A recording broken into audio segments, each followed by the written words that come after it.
Oke, mari kita bahas sesuatu yang sangat penting tapi jarang dibicarakan.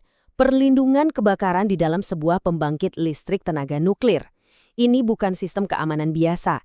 Ini adalah benteng pertahanan berlapis yang luar biasa kompleks. Dan hari ini kita akan bedah lapis demi lapis. Nah, ini dia pertanyaan kuncinya. Mungkin Anda berpikir kebakaran kan biasa terjadi. Betul. Tapi di fasilitas nuklir, api sekecil apapun bisa jadi pemicu bencana besar. Jadi, apa sih yang bikin api jadi ancaman yang begitu mengerikan di sana? Jawabannya ada di satu konsep yang jadi mimpi buruk semua insinyur nuklir, kegagalan penyebab umum atau common cause failure. Bayangin deh, mobil Anda punya dua sistem rem darurat yang terpisah. Nah, api ini bisa melelehkan kedua sistem itu secara bersamaan. Inilah yang ditakutkan di PLTN. Api bisa merusak sistem pendingin utama dan sistem cadangannya dalam satu waktu. Ini skenario yang absolut tidak boleh terjadi. Oke, sebelum kita membahas perisai dan bentengnya, kita harus kenal dulu musuh yang kita hadapi. Mari kita dalami sedikit ilmu di balik api itu sendiri. Jadi, api itu apa sih sebenarnya? Pada dasarnya, api itu adalah reaksi kimia yang lepas kendali. Bukan sihir, tapi proses pelepasan energi yang sangat cepat dari suatu bahan. Memahami ini adalah langkah pertama untuk bisa mengendalikannya. Anda pasti pernah dengar soal segitiga api kan? Bahan bakar, panas, dan oksigen. Nah, ternyata ilmu modern menambahkan elemen keempat yang sangat krusial, reaksi berantai kimia. Anggap saja ini mesin yang bikin apinya terus menyala. Kunci untuk memadamkannya? Gampang, hilangkan salah satu dari empat sisi ini, dan apinya pasti padam. Grafik ini nunjukin betapa cepatnya api kecil bisa jadi monster.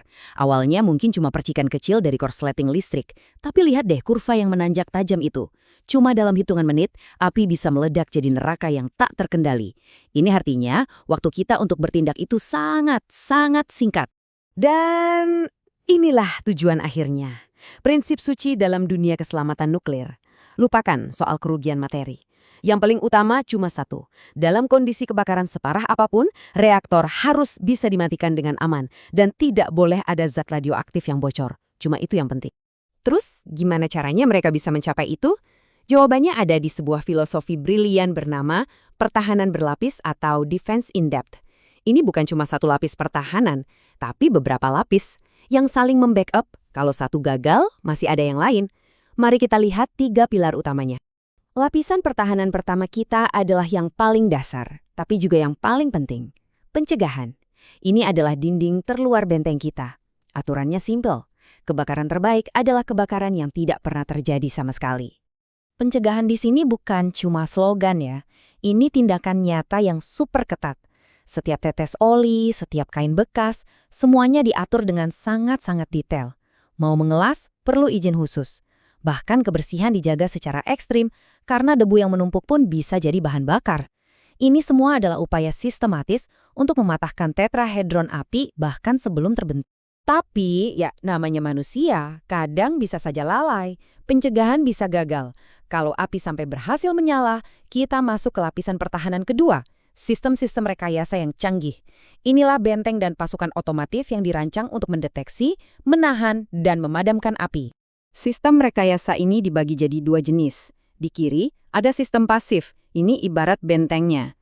Dinding dan pintu tahan api yang secara fisik mengurung api. Di kanan, ada sistem aktif.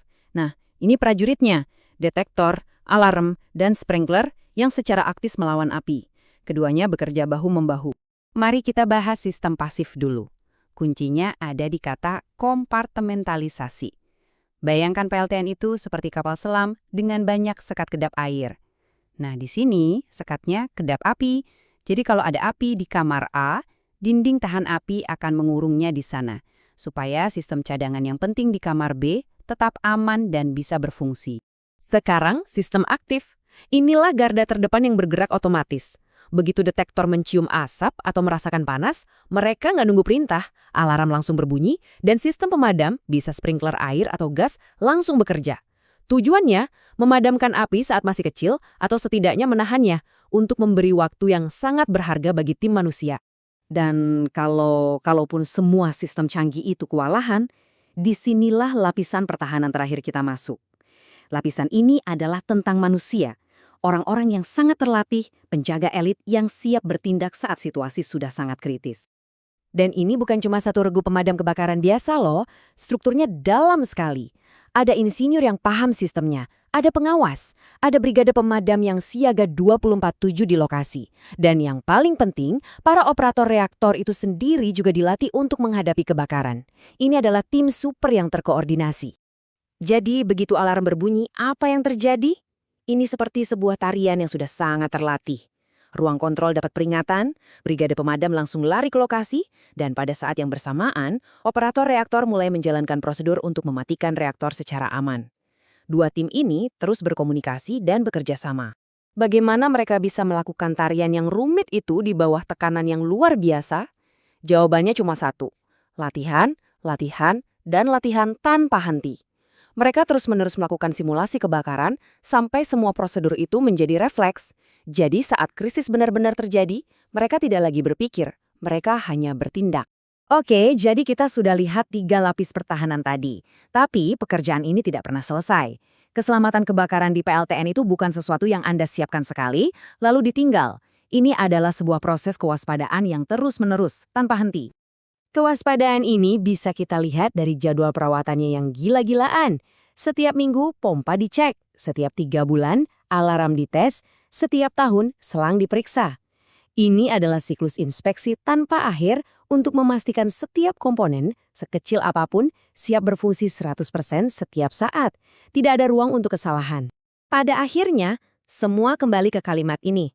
Ini merangkum dengan sempurna tujuan dari seluruh sistem yang rumit ini. Ini bukan soal uang atau peralatan. Ini tentang satu hal yang paling fundamental, memastikan reaktor bisa dimatikan dengan aman demi melindungi kita semua dan lingkungan. Dan ini yang meninggalkan kita dengan sebuah pertanyaan yang lebih dalam. Sistemnya bisa dibuat sempurna, teknologinya bisa sangat canggih, tapi tantangan terbesar justru ada pada manusianya. Bagaimana kita memastikan rasa waspada dan disiplin itu tidak pernah luntur seiring berjalannya waktu? Itulah pertanyaan abadi dalam dunia keselamatan nuklir.